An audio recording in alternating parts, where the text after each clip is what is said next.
Hi, my name is Shanthisree Malapaka. I'm going to read Part 6 Directive Principles of the National Policy. Article 5 Directive Principles of the National Policy. The nation, every state, and every district shall strive to protect the rights of its citizens and other residents, prevent persons intending to cause injury to the property or to its citizens and other residents or to any species or biosystems of present or future times, protect integrity and security of its territories, promote and develop natural resources and human resources and their application, causing no injury to progressive national development or improving the personal income and quality for personal and social life. Promote interterritorial and international cooperation for trade, progress, and peace. Human resource development. Where there is life, there will be resources to continue life. Types of resources in a territory may differ from other territories. Production of food may not be cost effective in certain territories, and such territories may be utilized for housing, industry, and institutions for human resource development. Basic school education shall be compulsory to every citizen. Admission into any government school for free education shall not be denied for any citizen for any reason. Every citizen shall have to attend government school for not less than 5 consecutive years with more than 75% attendance every year after the age of 4 years, or shall have to qualify in the final school leaving certificate examination for continuation of his citizenship privileges beyond 20 years of age. Any person shall be eligible to appear to any qualifying examination of any faculty or trade or profession at any age by paying the prescribed examination fee, and no pre-qualification is required or mandatory. Competitive examinations are conducted for selecting the required number of persons more suitable for employment or promotion or higher education for those with required qualifications. Qualifying examinations and competitive examinations shall be designed and conducted by the government of the nation with uniform standards all over the nation to test the ability of intelligent application of knowledge essential for the faculty or trade or profession. Admission into government institutions, colleges, and universities shall be on the basis of merit in the previous qualifying examination and a test for skills and aptitude if required. Persons qualified in an examination shall have to complete employment under supervision for a prescribed period before the issue of the certificate of qualification. School teachers shall guide the students to recognize and pursue their skills and talents and arrange exhibition shows for the parents and people to appreciate and encourage the interests of the students. Every institute of higher education shall explore the resources and avenues as a part of its curriculum to secure and improve the economy and standard of living of the citizens in their target territories in changing trends with time. Government shall provide equal opportunities for every citizen to improve his status and standard of living. Governments shall provide basic needs for deprived citizens and guide them to exercise their skills and talent to improve their economy. Government's policy in principle is to eliminate the need for begging by and charity to individual persons and to encourage the citizens to develop skills and talent for economic viability and to enjoy a worryless, peaceful life of respect and honor. Crime and criminals. Any act repugnant to this constitution shall be a crime and punishable offence, and all the people involved in such an act with an intention shall be considered criminals. Crime of need. Crime of need shall be an excusable petty theft by the deprived citizen to satisfy the basic essential needs for himself, his family members, and associates. Air and water are naturally available when governments satisfy the needs of food, health services, education, and housing to the deprived citizens. No further theft shall be considered as excusable crime of need. Desire for taste, sex, and riches triggered by multiple attractions cannot be satisfied. Desire for taste and desire for sex are natural by creation and have natural personal limitations, whereas money is human creation and desire for riches in the form of money and wealth does not have any such natural limitations. People all over the world can enjoy pleasant, worryless, peaceful, and harmonious life when sex and economics are regulated effectively with complete understanding and free consent of all the people without forced suppression of desire to desperation, but it is an ideal. Marriage is considered as a contract limiting the sexual relationship between the parties only for lifetime. Threshold, duration, and intensity of all natural instincts are variable for person to person. Only when both the parties in the marriage are contemporary to each other, they can enjoy happy, cooperative, harmonious, lovely, and living life. Otherwise, their deficiencies and deprivations may be prevented or expressed in petty economic quarrels and or abuse of social status of the spouse and sexual relation, even to the extent of dissolution of marriage. Act of sex between two parties is a contract with intense desire and mutual attraction.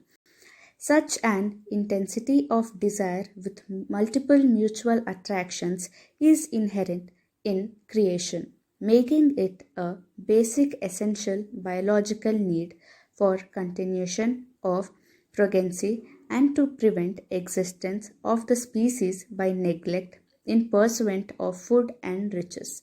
And these factors made polygamy and polyandry, the basic rule of creation, impossible to be eliminated completely from the civilized society. Governments shall not have jurisdiction in the formation of a contract of marriage or selection of parties to the contract. Yet, governments can regulate the terms of the contract to assure protection essential for the institution of marriage and family culture of the civilized citizen. Any sexual relationship without free consent of both the parties shall not be considered a valid contract and shall be a punishable offense, and whether such a contract is valid or not, both the parties are equally accountable for all after efforts and shall have to respond approximately. All the persons involved in any act of sex using force against the will of the victim shall be liable to death or imprisonment for life. All the properties of such convicted person shall be seized and declared as public property, and the victim shall be entitled for damages and or a share from the revenue equal to the average per capita income of the territory until marriage or employment of the victim, whichever is earlier.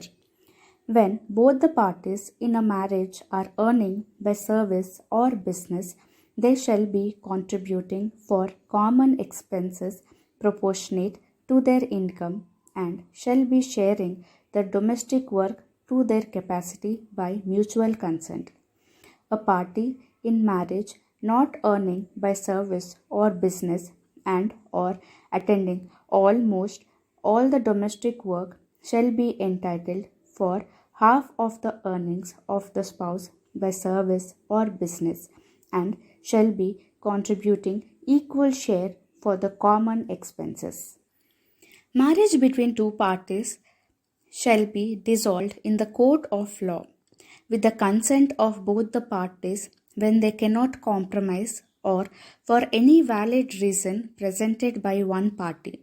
A party of the dissolved marriage without income shall be entitled to 1/4 of the earnings of the other party by service or business, or the average per capita income of the territory, whichever is less, till the next marriage or sexual relationship of the deprived party with another person, or till a standard source of income shall be secured.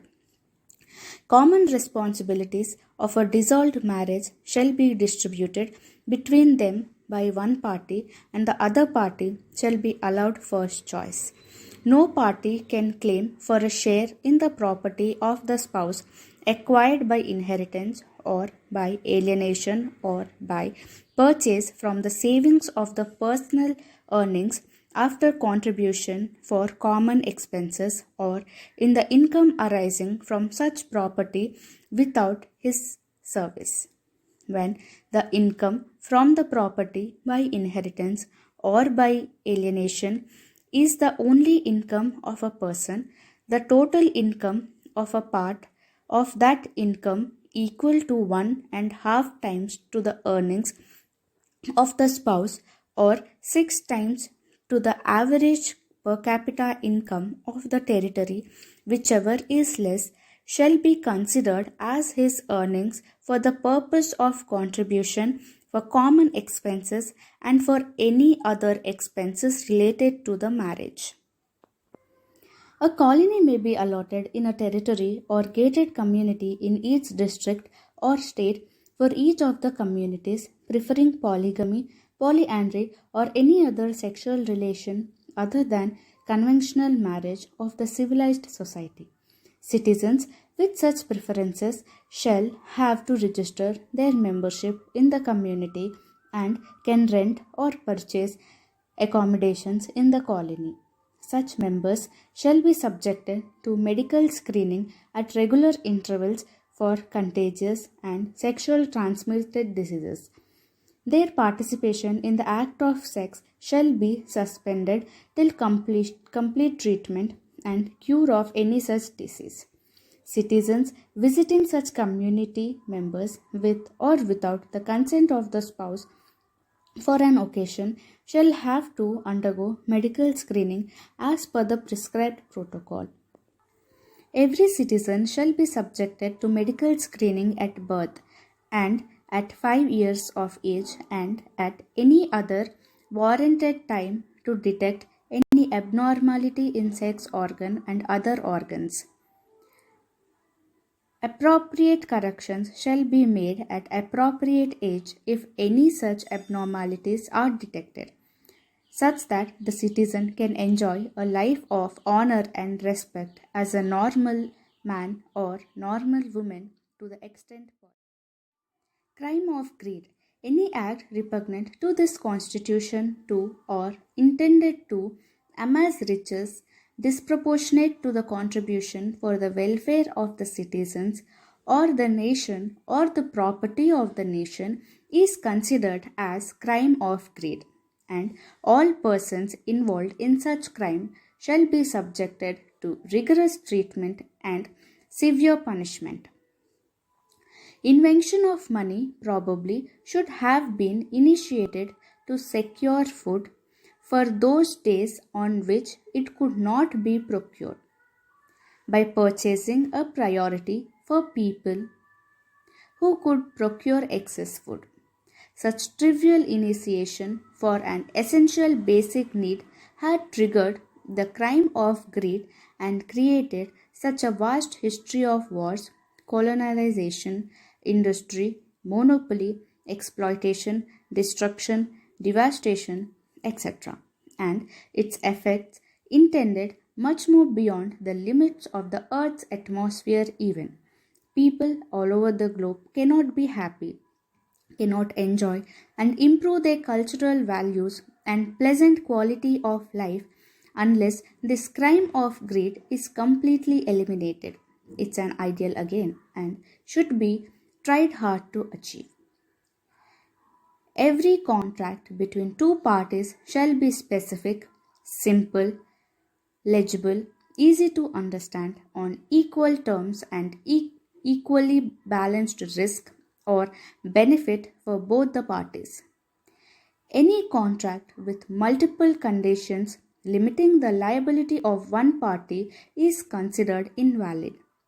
When performance is already initiated for such contract, the contract is reduced to the principal terms of performance with equally balanced risk or benefit for both the parties, and the revised contract is made valid.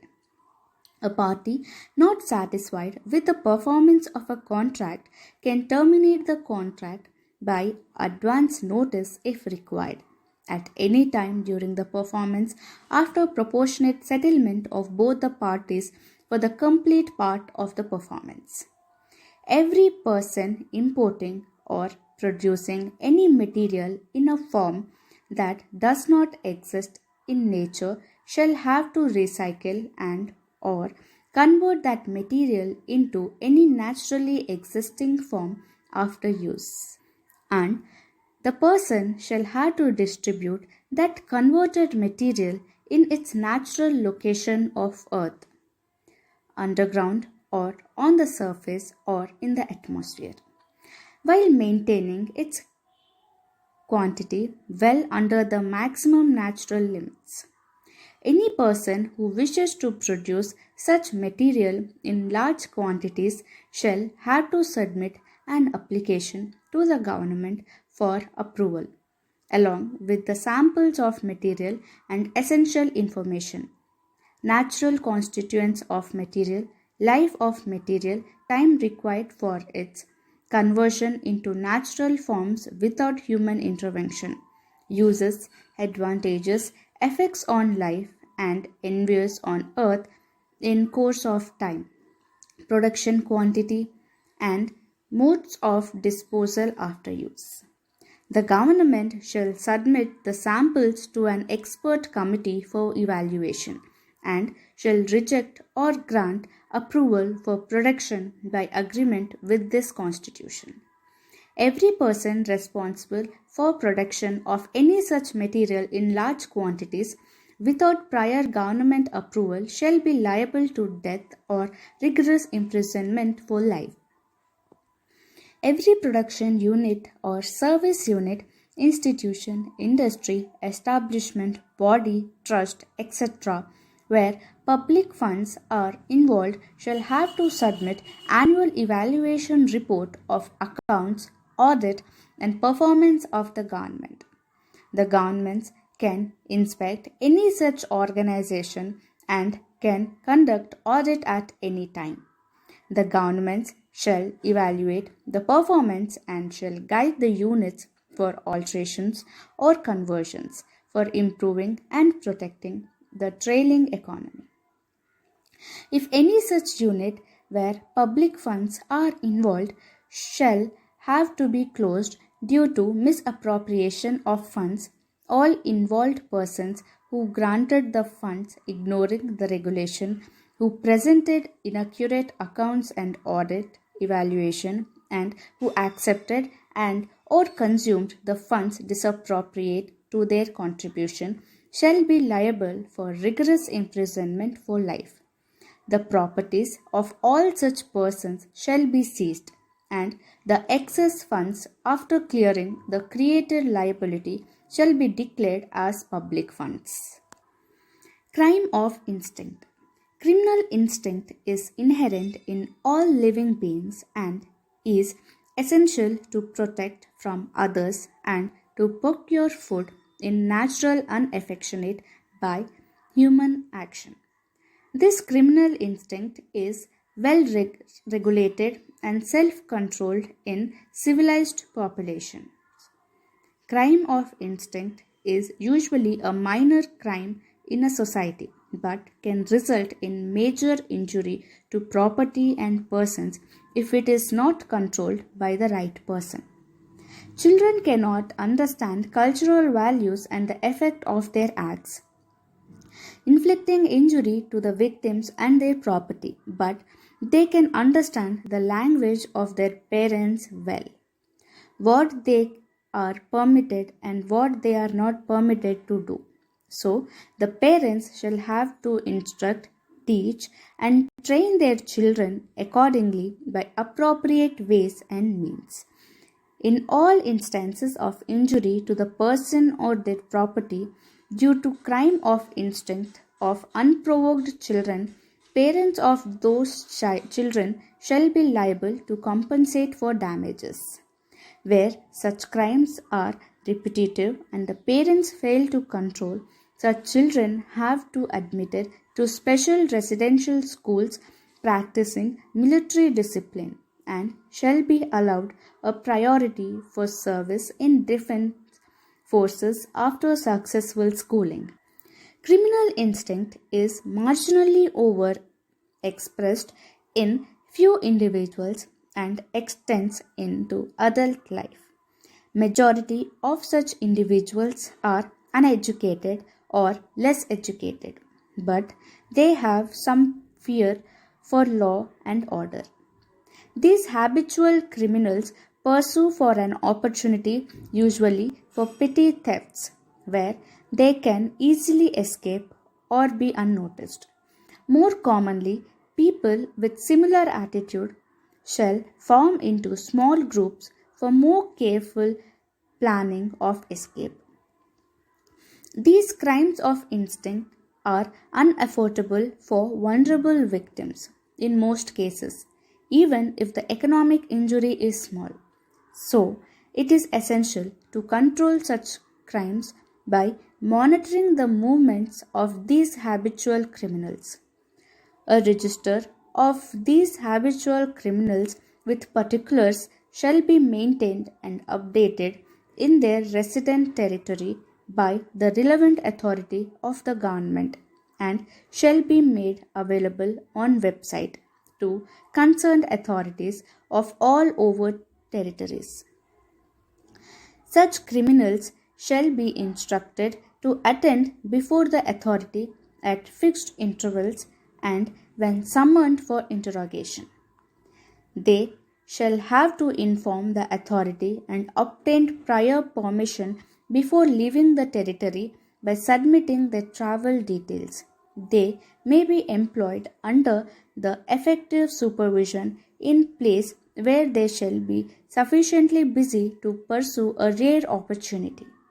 A part of their earnings may be deposited with the employer or the governments as security for their victims.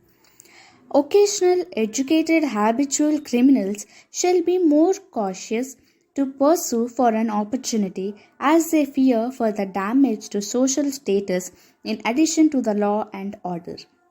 They shall return the article of theft or pay the price and the lame excuse when noticed by their victims. Their friends with knowledge shall inform their attitude in close circle and shall be with extra care or shall avoid them. Involvement of government authorities is rarely sought in these instances. Few citizens with mental diseases may turn violent with or without provocation, inflicting injury to persons and property. Genetic and congenital factors may make them more vulnerable, but social factors play a major role as a cause for their mental state. Hence, government shall have to provide apt protection, counseling, and treatment for these citizens and shall have to admit them in specialized asylums and resorts when required to ensure proper rehabilitation. Crimes of perversion. These crimes are usually designed to be multiple strikes or attacks with weapons of high precision, and mass destruction, targeting wealthy and highly resourceful territories or large crowds of people or persons commanding power. Few citizens of the nation and or of hostile alien nations shall initiate these missions of the organized crime, influencing innocent youth with emotional secret lectures and orations, induce colorful prevented thoughts, and recruit them into the mission. These recruited youth shall be well trained to induce prevented emotions, thoughts, and secretly recruit more similar people and to operate the weapons with planned emotions. The persons involved and responsible for initiation and commission of these crimes shall be sentenced to death when they are in the nation, irrespective of their citizenship and nationality, or they shall be imprisoned with changing groups of wild animals under supervision. Such citizens of hostile alien nations shall prefer to avoid entry into the nation with such a provision, and their properties shall be seized, and after resorting and compensating damages shall be declared as public property. The induced innocent youth who are the citizens of the nation shall be admitted into specialized institutions practicing military discipline with an advanced course of constitution and appropriate counseling as additional curriculum, and shall be recruited into armed forces after successful schooling. Every person who shall initiate or provoke or lead a group of persons to any act that prevent movements or works of the person or intended to or injury persons or property by force for any reason or cause shall be liable to a term of rigorous imprisonment proclaimed by the person of the affected territories, or for 7 working days, whichever is higher. All the properties of such person shall be seized and declared as public property of the affected territories.